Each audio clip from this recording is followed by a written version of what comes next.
নমস্কার, শুভ সন্ধ্যা। আমরা সবাই জানি আজকে 21শে ফেব্রুয়ারি ভাষা দিবস। সেই ভাষা দিবস উপলক্ষে ডিউটির মাঝখানে আমি একটি সুযোগ পেয়ে একটি কবিতা লিখেছি।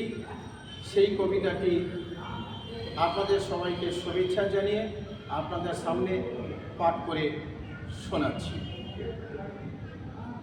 আমার মাতৃভাষা বাংলা, আমি বাঙালি, আমি বাংলা ভাষায় কথা বলি। বাংলা ভাষা আমার প্রাণ। রবীন্দ্র নজরুল বাংলায় গেয়েছে গান, দেশ বিদেশ জুড়ে পেয়েছে সম্মান। আমি বাঙালি, বাংলা ভাষায় কথা বলি। বাংলা ভাষায় বাঙালি জগদীশচন্দ্র সত্যেন্দ্রনাথ বসু হয়েছেন বিজ্ঞানী। বাংলা ভাষা আমার ধ্যান, বাংলা ভাষা আমার জ্ঞান। বাংলা ভাষায় আছে জগৎ জুড়ে আদর ও সম্মান। বাংলা ভাষার জন্যে যারা দিয়েছে প্রাণ, তাদের জানাই ভক্তি ভরে সম্মান। বাংলা ভাষা আমার প্রাণ।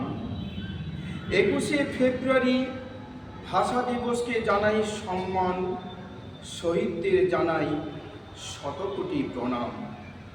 বাংলা ভাষা আমার মাতৃভাষা, বাংলা ভাষায় গেয়ে যাব জয়গান। বাংলা ভাষা আমার প্রাণ, বাংলা ভাষা আমার প্রাণ।